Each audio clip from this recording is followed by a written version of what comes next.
guys, it's Jennifer. Welcome back to my Flagstaff Home. I'm here today to teach you how to treat your pine needles with vegetable glycerin before you make a pine needle basket. Now, if you have not seen my video about making pine needle baskets, I will link it for you in the space below.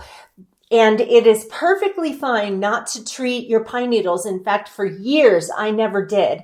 But I'm going to tell you in this video the benefits of treating your pine needles, the differences between the two baskets, and then also the instructions for how to do it, which really is not very difficult. So if you look at these two baskets, this one has not been treated. The needles were not treated ahead of time, and this basket, they were. So you can see that color is one thing that changes. And when you treat them, you treat them with a solution of vegetable glycerin and water. So, and I will also link the vegetable glycerin I buy in the space below. So anyway, you can definitely see that there's a difference in color. And so you have to decide if you want a difference in color. This one has a ring that is thread on there. So that one ring there is not from the pine needles. But all the rest of it is the different color of the pine needles. The other thing that is a real difference is how sturdy the basket is. So when you finish making a pine needle basket, you're making your stitches and you're tugging on them and making them nice and tight. But your needles are wet when you start out, and then the needles dry. So as they dry, the stitches loosen up. And so you can see here, you see this? How this is all, this is loose. And a lot of baskets are like that. And that is okay. For probably 10 years, I made baskets, that end up after they dry getting loose. So, and, they have a much more natural appearance. So you may like that better. But the thing with using vegetable glycerin, you see how that's much tighter? It doesn't move quite as much because the needles soak up water and vegetable glycerin. And then when the moisture evaporates, the vegetable glycerin, a lot of it stays in the needles. And so it doesn't end up getting as loose as a basket with untreated needles. So the color is definitely one thing, and then how sturdy they are is another. The other thing is that the pine needles, once you've treated them with glycerin, they will stay really flexible. Like you could wrap one around your finger after it had been, sitting out for weeks, and they will eventually get more dry. But that means that when you're making a basket, other than the center coil part that you have to really make a tight coil when it gets bigger, those you don't even have to soak later because they've got the glycerin in them, and that keeps the pine needle flexible for quite a long time. Okay, so how do you treat your pine needles with glycerin? So I started out, the first time I did it, I was like, I don't know if I'm going to like doing this. And so I bought I think it was a 16-ounce bottle, and now I buy a gallon jug. I will link both of them for you in the space below. So when you're ready to treat your pine needles, all you have to do is you start with cleaned and washed pine needles. So if you have never made a basket before, check out that video that I have in the space below because it explains how you should go through the process of washing your needles.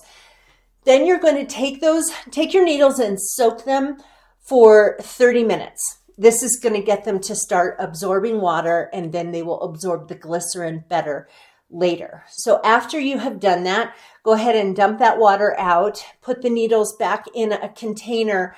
And for this part of it, you can use like a casserole dish or something that you have, or you can go to the store and get those aluminum disposable casserole dish kind of things, and put the needles in there. And then, and as far as how many, maybe as many as would fit, maybe as many as would fill up like half of a gallon zip top bag. So yeah, so like if you were to hold them all, maybe about this much. You could probably do a little more than that.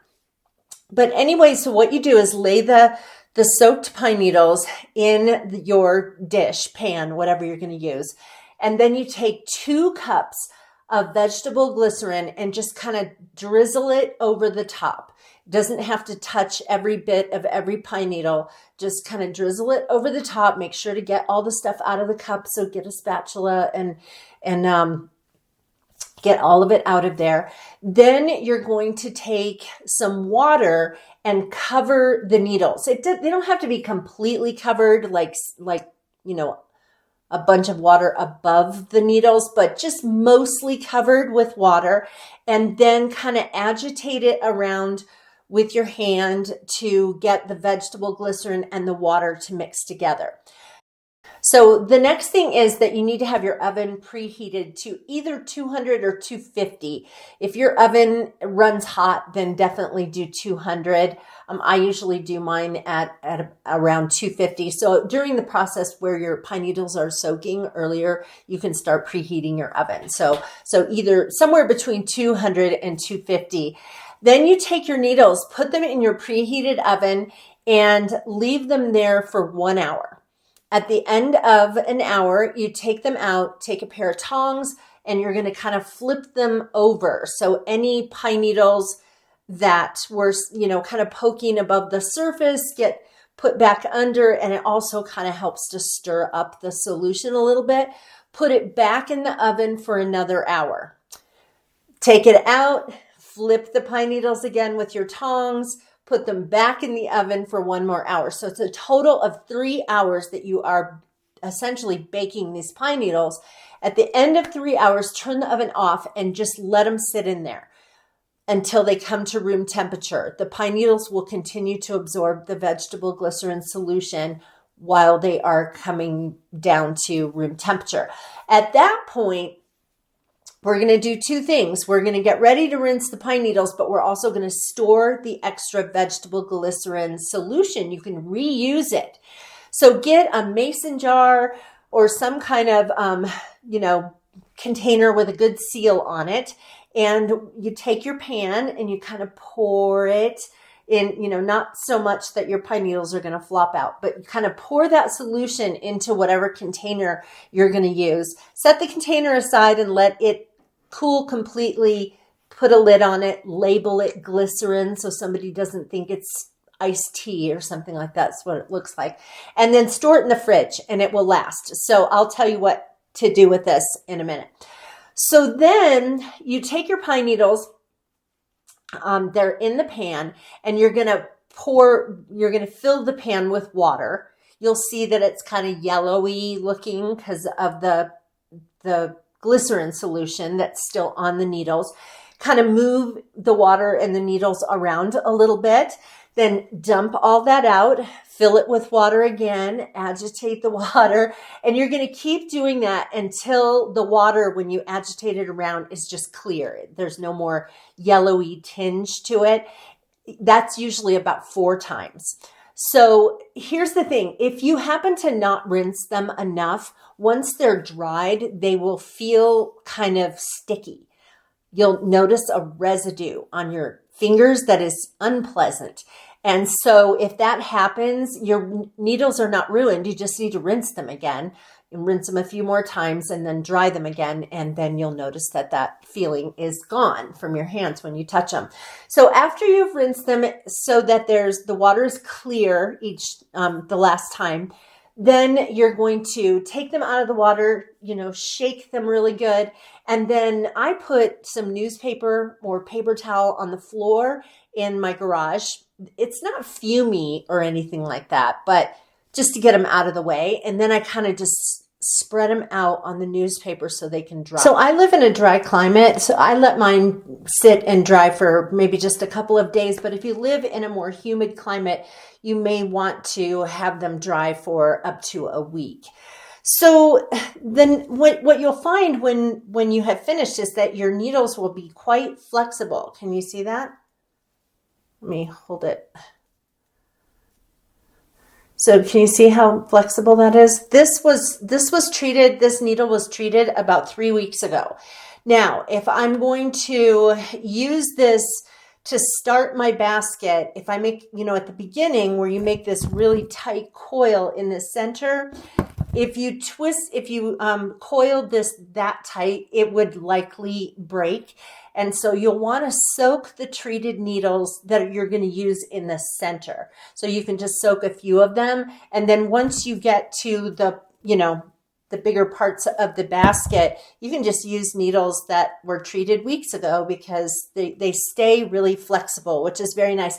They also, a couple of other little interesting tidbits is that they have a kind of a little sheen to them, a slight sheen, which is nice. It creates a different look to the basket, and the basket hangs on to the smell of pine needles for longer than a basket made with needles that were not treated. Yeah, I made this basket probably 6 months ago. No, 3 months ago. And I really can't smell pine needles anymore. And this one I probably made 2 months ago. And it's still very strong with the smell of pine needles. Okay, so what do you do with the glycerin that you've stored in the refrigerator? When you want to use that, when you're ready to treat some more pine needles, go ahead and do the whole thing where you're washing your needles ahead of time, you're soaking them for 30 minutes. And then when you get to the point where you would normally pour vegetable glycerin over the top, what you're going to do is, instead of doing that to begin with, you're going to take your jar of stored glycerin solution and shake it up. You don't have to bring it to room temperature. You can, but you don't have to. So just shake it up because there will be stuff that's settled in the bottom. Then pour that over the top of the pine needles. And then depending on how much is in there, if there's not a lot of glycerin solution, you might want to pour a cup of glycerin over the top and then cover them with water. If there's quite a lot, then maybe you'll just add like a half a cup of glycerin and water, agitate it around like you did before, and then go through the process of baking it in the oven for 3 hours. So that is how you do it. And I just love the look. This is my favorite way to work with pine needle baskets is to use the treated needles. I love it. And the larger the container you buy, the cheaper it's going to be overall. But you may want to get a smaller container at the beginning just to see if you even like using treated pine needles. So again, those links are in the space below, as well as my video that is a step-by-step tutorial of how to make a pine needle basket. I hope you enjoyed this video. If you have any questions, please leave them in the comments. I will try to answer you as best I can. And if you're not a subscriber to my Flagstaff Home, please consider subscribing. And also, if you like this video, give it a thumbs up. Take care, you guys. Bye-bye.